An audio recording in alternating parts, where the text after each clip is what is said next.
Bienvenue dans ce tutoriel dédié à la présentation générale de la fiche clinique des soins infirmiers dans CrystalNet. Pour une compréhension optimale, nous vous invitons à visionner le tutoriel sur les actions possibles dans la fiche clinique, celui sur le tableau de bord de la fiche clinique, ainsi que les différents tutoriels dédiés aux données cliniques centralisées.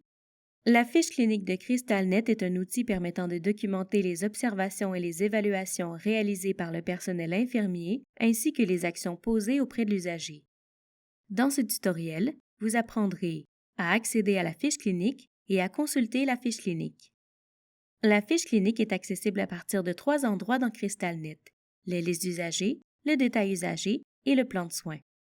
Dans une liste d'usagers, cliquez sur cette icône sur la ligne de l'usager désiré dans la colonne d'accès. Dans le détail usager, sélectionnez l'onglet Fiche clinique, puis cliquez sur l'onglet Épisode de soins courants. Pour accéder à la fiche clinique par le plan de soins, cliquez d'abord sur Formulaire sous le module e-plan du menu de gauche de CrystalNet, puis sélectionnez le nom de l'usager désiré dans la liste mise en contexte.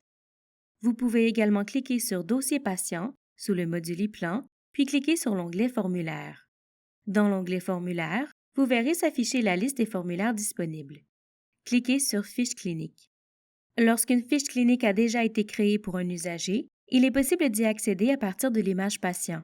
Vous devrez alors cliquer sur le titre de la fiche clinique en cours dans la boîte de données Formulaire.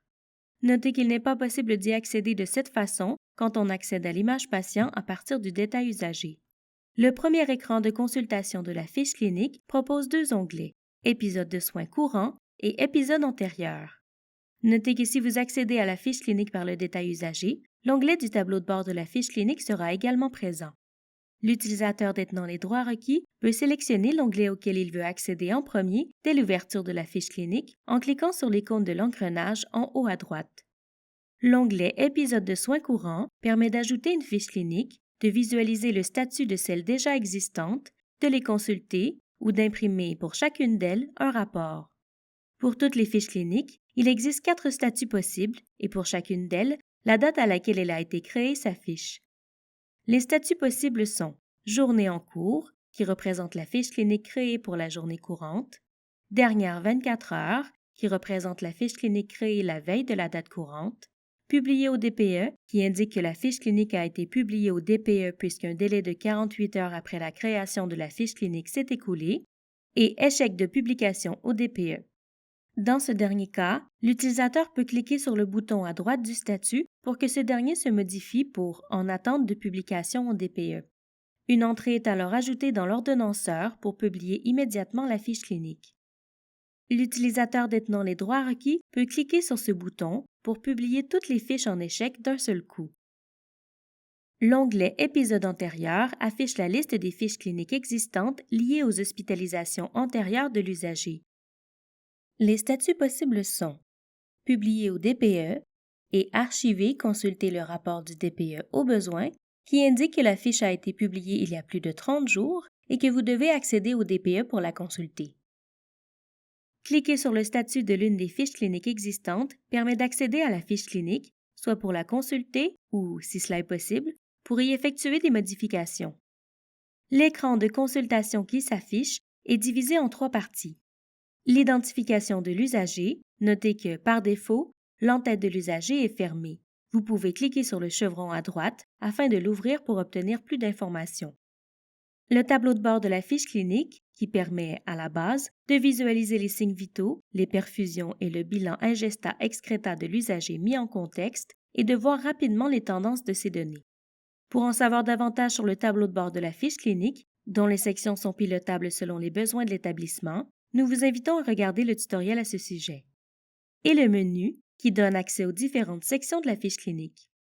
L'icône d'accueil, située à gauche de la section du tableau de bord, permet de revenir à la page qui a mené à la fiche clinique, comme image patient ou formulaire par exemple. Il existe 3 types de sections selon s'il s'agit d'une intervention du plan de soins, d'une section au format questions-réponses ou enfin de données cliniques centralisées.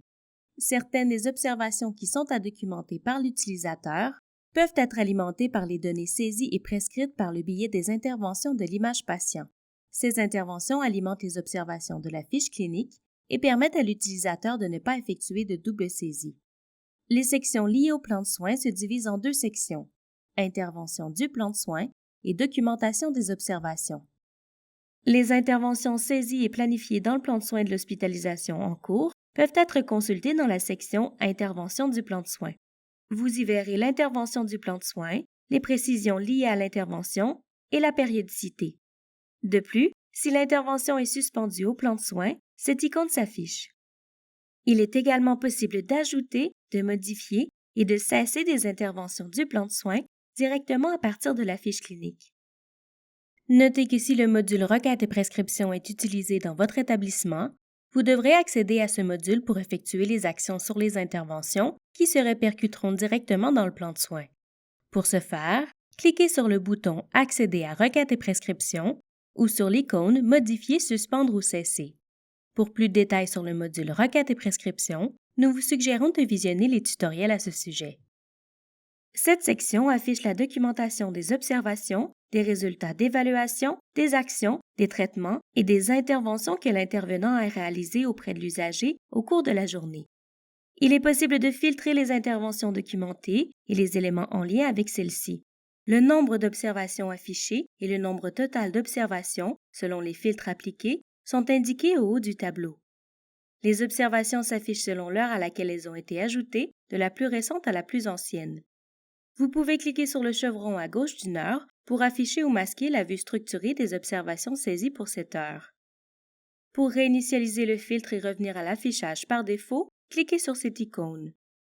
Il est aussi possible, grâce à ces trois icônes, de modifier la hauteur des lignes du tableau afin de voir davantage d'observations ou d'en améliorer la lisibilité. Cette icône, quant à elle, permet de rafraîchir les observations du tableau selon les filtres sélectionnés. L'icône suivante permet d'inverser l'ordre d'affichage des observations. Les sections au format questions-réponses se présentent différemment de celles liées aux interventions du plan de soins. Seule la section Documentation des observations s'affiche car il n'y a pas de lien avec le plan de soins pour ce type de section. Le fonctionnement de cette section est le même que celui de la section précédente.